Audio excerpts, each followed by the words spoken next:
Evidence of a covert tunnel is found by Gary. Could the numerous unresolved questions be resolved by this hidden tunnel? To learn more, keep watching a current episode of The Curse of Oak Island.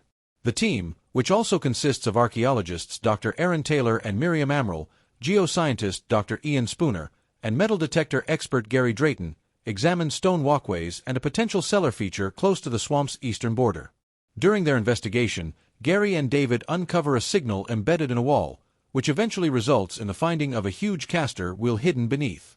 Gary speculates that this wheel would have been used on Oak Island during a tunneling project, adding to the other finds of tunneling equipment on the island. Gary finds evidence of a hidden tunnel, which raises the question of whose responsibility it was to place the item there in the first place and who was meant to find it afterward, the original depositors or later searchers. The team plans to carry out more investigation into the caster wheel in light of this discovery. In the vicinity of the marsh's eastern edge, metal detectorist Gary Drayton and the rest of the team are searching for stone pathways and a possible underground structure. Along with Dr. Aaron Taylor and Miriam Amaral, the team also includes Dr. Ian Spooner and other archaeologists. In the midst of their excavation, Gary and David find a signal in a wall, so they ask Aaron to assist them in extracting it. On Oak Island, Gary thinks there may have been a tunneling operation, and they discover a big caster wheel that may have been used in such an operation. It is unclear whether this find was left by depositors or searchers, as it adds to the body of evidence of earlier tunneling tools discovered on the island. The group wants to store this discovery away for later investigation because it has caught their attention. Treasure hunter Gary Drayton used a metal detector and discovered not one but two distinct treasures in the general area of Oak Island's shoreline. In his first discovery, Drayton and his team found a button from an officer's uniform from the 17th century, although it is unknown to which branch of the armed forces it may have belonged. The military, on the other hand, might have buried some of the island's secrets, according to some evidence. Drayton and his colleagues made a second discovery that day.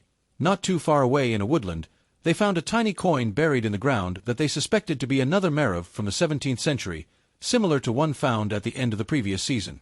However, compared to the other coins, this one appeared to be significantly smaller, likely 2 mares instead of 8. Even though they are small, these astonishing finds could point to a much bigger treasure hidden on Oak Island. Gary Drayton made a second double discovery while using his metal detector to search for wealth near Oak Island's shoreline. This time, Drayton and his team, along with Rick Lagina, the team leader from Oak Island Unearthed, uncovered 2 King Charles II Britannia coins from the 17th century buried beneath the rocks and pyrite scattered along the shore. One of the coins found has the year 1771 clearly printed on its surface, supporting the idea that the money is older than a few hundred years. These 17th century coins, where did they originate?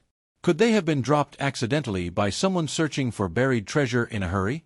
Or, and this is where optimism arises, could they have been left there by a wealthy group on Oak Island looking to conceal its own loot? The Oak Island crew will, without a doubt, have to do more investigation. Generally speaking, the history of treasure hunting on Oak Island can be traced back to the time the Money Pit was first dug. The pit, commonly known as the Money Pit, is supposed to contain hidden wealth.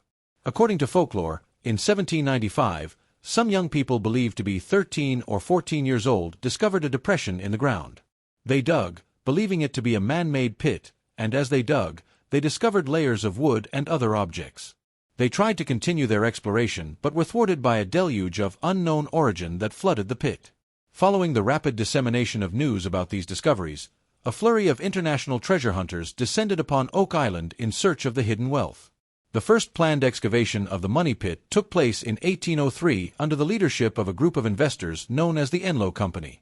They were given their own money pit, but the excavations had to be terminated because their attempts to descend to the pit's floor were unsuccessful. The following century saw various groups trying to solve the island's riddles, but due to the enormous difficulties they encountered, none were successful. The most significant of these difficulties was the flooding of the hole, making further excavation unsafe and challenging. Additionally, the pit was wired with a number of devices that, when activated, would cause it to fill with water, preventing anyone from discovering the treasure. Despite these barriers, the excavations persisted, and the Oak Island Treasure Company was founded in 1861. The flooding prevented this specific squad's attempts from progressing past a depth of 90 feet. As a result of the Oak Island Treasure Company's bankruptcy in 1909, the excavations were abruptly ended. Since then, numerous teams have tried to locate the riches hidden on Oak Island, but the enigma of the money pit remains a mystery. The discovery of the money pit and the initial excavations had a significant impact on the evolution of the island's history and the ongoing search for treasure. Even with the challenges and roadblocks encountered, this remains true. Despite the various obstacles and disappointments that have emerged in the centuries-long search for riches on Oak Island, the mystery surrounding the location continues to fascinate people. The quest to unravel the mystery has recently been taken on by new entities. In 2010, the Oak Island Tourism Society was founded to preserve the island's history and encourage tourism, the most notable change in recent years. The Oak Island Archaeological Society has played an important role in raising public awareness of Oak Island and the treasure hunt, actively participating in several archaeological digs on the island. Get on the mailing list right away to learn about fresh information and surprising findings about Oak Island. The Laguina brothers will probably receive the lion's share of the treasure, first of all. Their ongoing search of Oak Island is authorized by the Treasure Trove License, which allows licensed treasure hunters to legally keep 90% of any wealth they uncover, according to government regulations. Marty suggests that if a sizable treasure were found on Oak Island, multiple claimants would likely surface, arguing that they had a right to its contents. These claimants may rely on elements such as their residence, ancestry, or other factors to support their claims. Undoubtedly, many people will try to get their hands on at least some of the fabled riches, but it is impossible to say who, if anyone, will be successful. The Laguina brothers and the government would both have legitimate claims to at least some share of the treasure, making them the obvious choices as at least two of the recipients. However, it is impossible to predict if such a situation would ever arise. The team of researchers in the Curse of Oak Island is shocked by a stunning revelation. For additional information, watch the video after this one. In Episode 4 of Season 11 of The Curse of Oak Island, the group drills further in an attempt to locate the treasure. The Oak Island team continued their quest near the money pit, investigating a misplaced tunnel. Their latest discoveries raised questions about whether they would finally identify the lost treasure or require further attempts. Utilizing contemporary technologies, the crew resumed their work with additional sources for consultation. As they progressed, Alex declared the drilling operation at D5, noting that the tunnel might contain significant metallic substances. Examination of its contents suggested a western orientation toward the baby blob. After making a series of incisions and drilling 53 feet into the target, the apparatus extracted an enigmatic discovery encased in damp, soft subterranean soil. Prior research indicated that this type of soil typically signifies proximity to a tunnel. Meanwhile, a team member convened a meeting in the war room with a Dumas Contracting Ltd. representative to discuss recent developments. The company's new information prompted the team to resume their work after suspending a task. Eventually, drilling and excavation regulations were sanctioned by Nova Scotia's Ministry of Labour, allowing Dumas Construction to deepen the garden shaft. With confirmation in place, the team accelerated their observation and analysis of key marked areas before major operations. Metal detector specialists Gary Drayton and Peter Fornetti investigated the shoreline of Lot 5, searching for iron, historical artifacts, and other treasures. They flagged potential regions and identified a site where ships once rested. Surprisingly, additional indications of past activity surfaced. Since Oak Island's treasure has drawn exploration and public interest since its discovery in 1795, it's possible that clandestine activities, such as the burying of lead barter tokens, 2,000-year-old Roman coins, and Smith's Cove's lead cross, are linked to past events. A granite slab, erected at the center of Lot 5, appeared to enclose something beneath the surface. Additionally, near the shoreline, a circular depression from the late 1600s resembled the garden shaft. Upon investigating the flagged regions, the metal detectors confirmed the presence of metal beneath the ground. Excavation uncovered a cribbing spike, a key component in Oak Island's construction.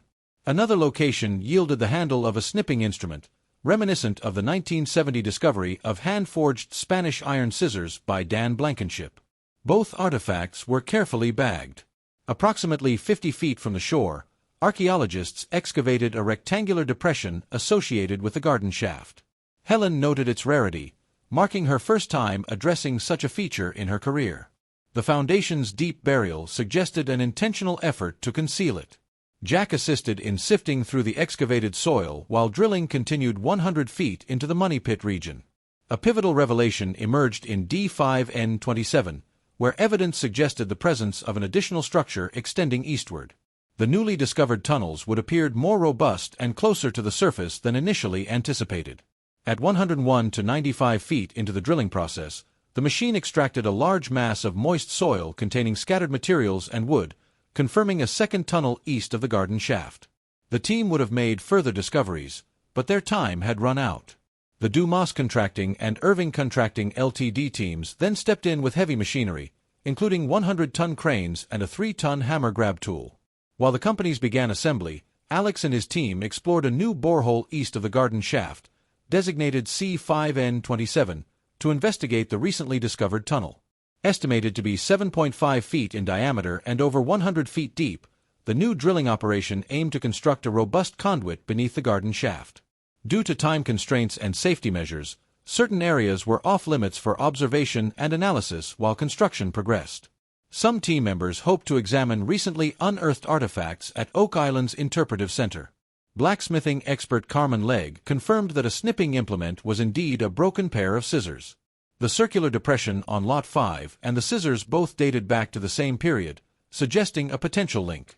Further excavation uncovered ceramic and pearlware fragments from the mid-1700s, some of which Helen identified as belonging to a porcelain teapot.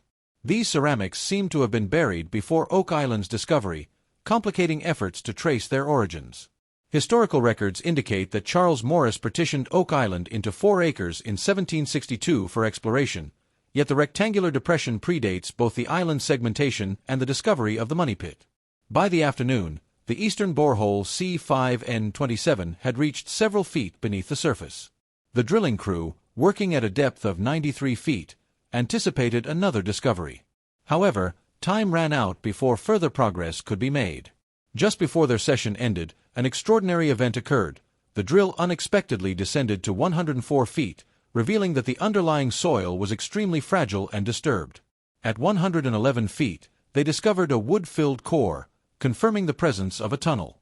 The lower portion of the wood was in excellent condition, and its irregular pattern suggested it had been crafted by hand rather than modern machinery.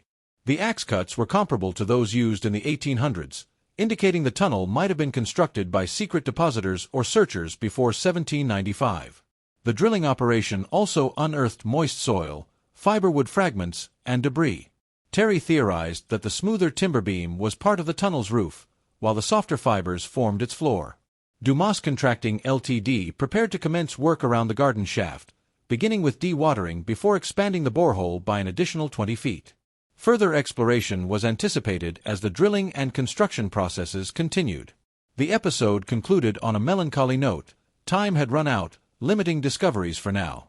However, the findings from the C5N27 borehole, metal detector team, and archaeologists would undoubtedly prove invaluable for the ongoing treasure hunt. Make sure to subscribe to the channel and like the video.